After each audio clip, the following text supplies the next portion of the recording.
Emirates Islamic School official media account.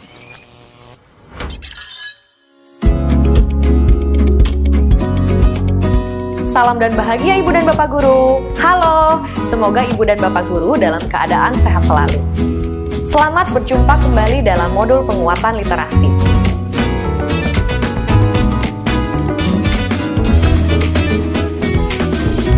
Pada materi kali ini, kita akan coba untuk belajar lebih jauh terkait bagaimana kita dapat melakukan asesmen, khususnya pada aspek membaca di jenjang SD.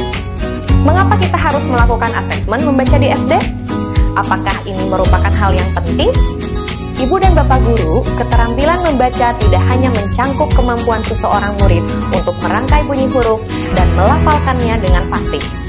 Sebagai guru, kita perlu memastikan murid untuk memahami materi bacaan serta cakap berpikir melalui bacaan. Kita perlu melakukan pendampingan dengan mengajarkan strategi membaca yang tepat. Strategi ini perlu disesuaikan dengan kemampuan membaca murid agar mereka mampu membaca dan memahami bacaan dengan baik. Karena itu, asesmen membaca diperlukan untuk mengetahui jenjang kemampuan membaca murid. Dengan demikian, kita dapat menggunakan strategi yang tepat dalam meningkatkan kemampuan membacanya. Mari kita bayangkan jika murid dapat membaca tapi tidak paham apa yang ia baca. Kira-kira apa yang akan terjadi? Bagi murid SD, mungkin dampak yang paling mudah terlihat adalah mereka tidak paham materi pelajaran dan prestasi belajar menurun. Tetapi sesungguhnya, jika murid tidak paham isi bacaan, hal ini dapat menghambat keterampilan dan perkembangannya secara keseluruhan. Karena kegiatan membaca berhubungan erat dengan keterampilan lain, juga kemampuan kognitif murid. Lebih lanjut, saat murid bertumbuh, maka ia akan menemui banyak konsep yang lebih rumit dan kompleks. Jika murid sejak dini tidak paham dengan bacaannya, maka akan banyak terjadi misinformasi. Sebagai pendidik, mari kita bantu murid untuk dapat membaca seutuhnya. Ibu dan Bapak dapat melakukan asesmen dengan strategi dan instrumen membaca yang tepat, sehingga kita dapat mengembangkan pembelajaran selanjutnya sesuai dengan kemampuan awal murid. Melalui asesmen, kita akan mendapatkan jawaban dari beberapa pertanyaan ini. Apakah murid paham apa yang dibaca? Kendala apakah yang dihadapi? Sampai di mana kemampuan membaca murid? Yuk kita bantu murid dengan mengetahui beberapa strateginya. Tapi sebelum kita ke sana, kita harus sadari bersama bahwa membaca itu bukan proses yang instan loh. Untuk dapat membaca dengan baik, murid harus memahami makna sebagian besar kata yang terdapat pada materi bacaan. Jika diperlukan, guru dapat menggunakan bahasa ibu murid untuk membantu pemahamannya.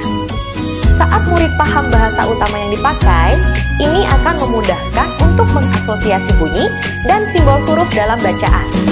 Setelah itu, murid akan belajar untuk membunyikan huruf, suku kata, kalimat, dan seterusnya. Oleh karena itu, sesuaikanlah instrumen asesmen dengan cakupan membaca yang akan diuji. Apakah mengenali huruf, melafalkan bunyi huruf, merangkai bunyinya, melafalkan kata, kalimat, atau memahami kalimat dan paragraf? Lalu, bagaimana asesmen ini dilaksanakan?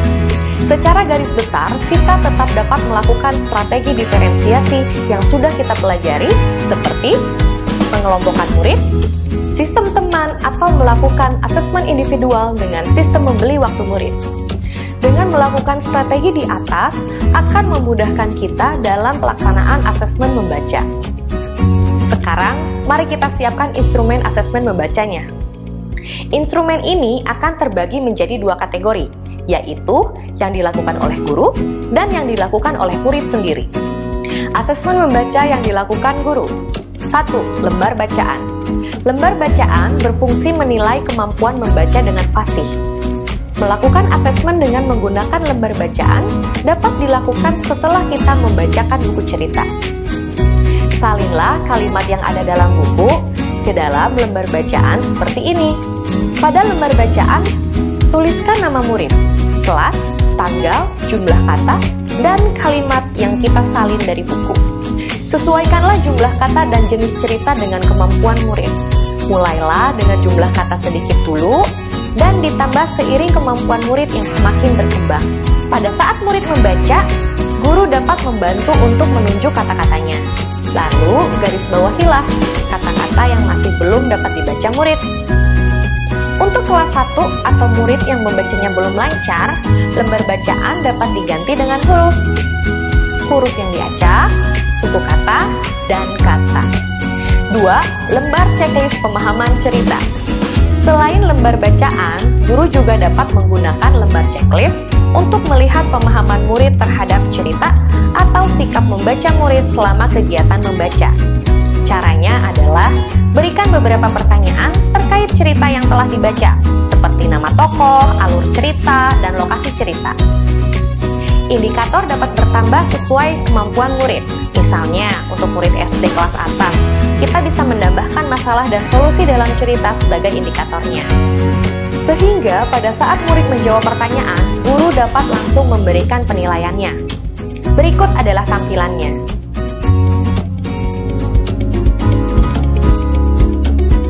Indikator dapat diubah sesuai dengan kebutuhan kita.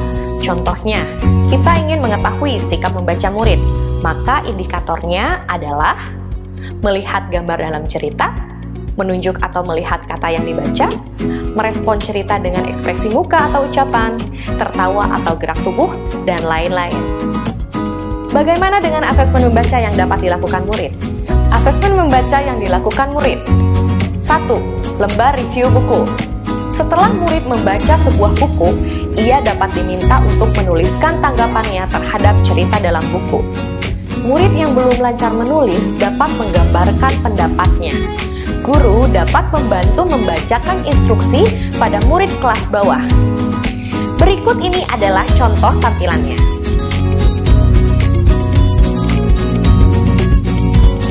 Dua, membuat lembar checklist murid. Selain mengisi review buku, murid pun dapat mengisi lembar checklist terkait sikap membaca dan pemahaman terhadap bacaan.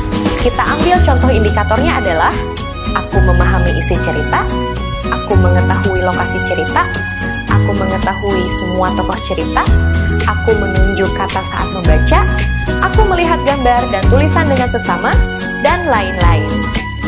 Pada SD kelas atas, murid juga dapat memberikan peringkat terhadap buku yang ia baca. Kita siapkan lembar checklistnya, seperti berikut ini. Indikatornya adalah buku bacaan ini mudah untuk dibaca, buku ini mudah untuk dipahami, gambar dalam buku menarik dan membantu aku memahami cerita, dan lain-lain. Setelah itu, murid dapat memberikan ratingnya dengan melingkari angka dari skala 1-5. Bagaimana Ibu dan Bapak Guru? Setelah kita melihat ragam strategi asesmen membaca tadi, mudah-mudahan dapat memberikan gambaran cara melakukan asesmen membaca. Hasil dari asesmen ini dapat kita gunakan sebagai evaluasi dan juga umpan balik bagi pembelajaran murid selanjutnya. Tentunya, Ibu dan Bapak Guru juga diperbolehkan untuk membuat strategi asesmen membaca murid sendiri. Selamat bereksplorasi, tetap semangat ya! Salam dan bahagia!